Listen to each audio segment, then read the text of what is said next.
kita teringat kepada satu hadis di mana Rasulullah sallallahu alaihi wasallam pernah bersabda, "Ya'ti 'alan nasi zamanun ru'asa'uhum kal asad wa wuzara'uhum kaz-zi'ab wa qudatuhum kal kilab wa katsirun nasi yawma idzin kal aghnam."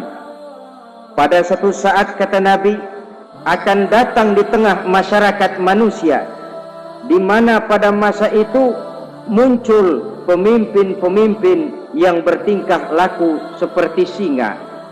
Ru'asa'uhum kal asad. Pemimpin-pemimpin mereka bertingkah laku seperti singa. Saudara kenal singa?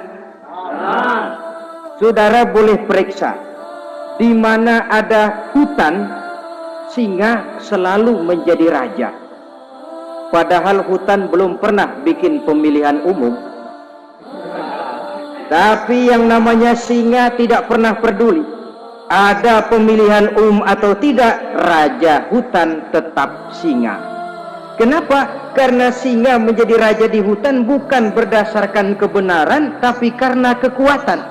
Karena kuat, maka dia naik jadi raja. Soal benar atau tidak, soal lain. Maka sebagai akibatnya, setelah si singa ini naik menjadi raja hutan, dia bukan melindungi rakyatnya, malah makanin rakyatnya. Coba saudara lihat di hutan, kambing rakyat hutan dimakan oleh singa, ayam rakyat hutan dimakan oleh singa, sapi rakyat hutan dimakan oleh singa. Inilah akibatnya, karena singa naik berdasarkan kekuatan. Setelah naik bukan melindungi rakyatnya, malah makanin rakyatnya. Mental semacam inilah yang dimiliki oleh Raja Namrus laknatullah alaih.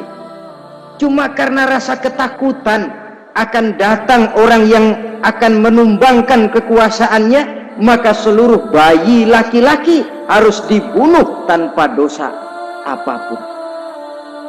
Itu akan datang di tengah masyarakat manusia, muncul pemimpin-pemimpin yang mentalnya seperti singa.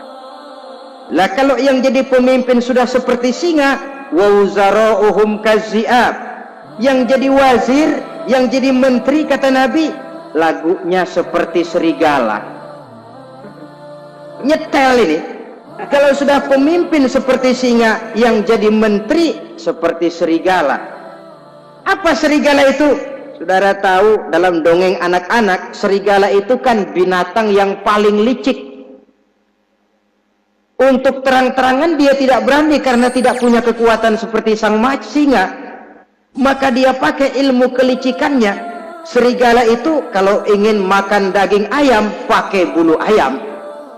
Kalau kepengen makan daging kambing, pakai bulu kambing.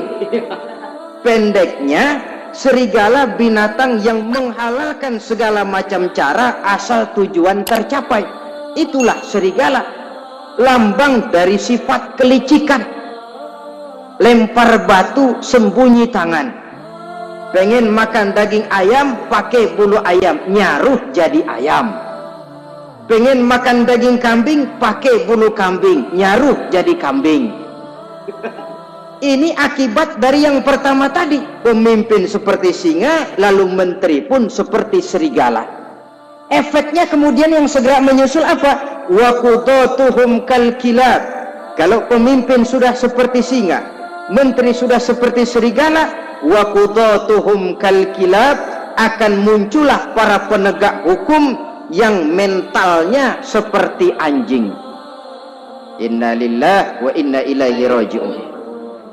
Penegak hukum yang mentalnya seperti anjing itu. Anjing, saudara lihat, anjing akan setia kepada siapa saja yang memberinya daging.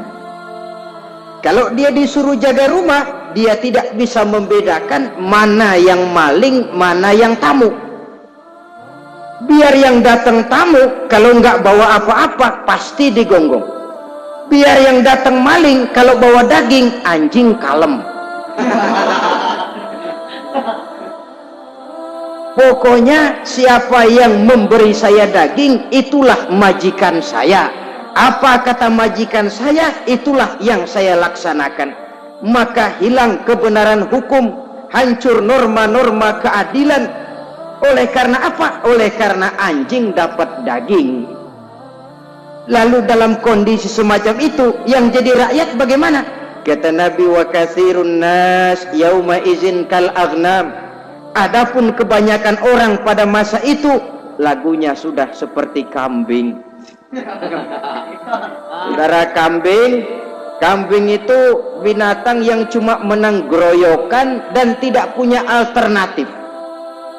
Namanya kambing, digiring ke lapangan embe. Betul kan? Betul. Digiring ke kuali embe, dikasih makan rumput embe, sampai pun mau dipotong masih embe juga. Tidak punya pilihan lain si kambing ini, tidak punya alternatif lain. Kondisi semacam inilah yang terjadi di masa pemerintahan Raja Namruz laknatullah alaih.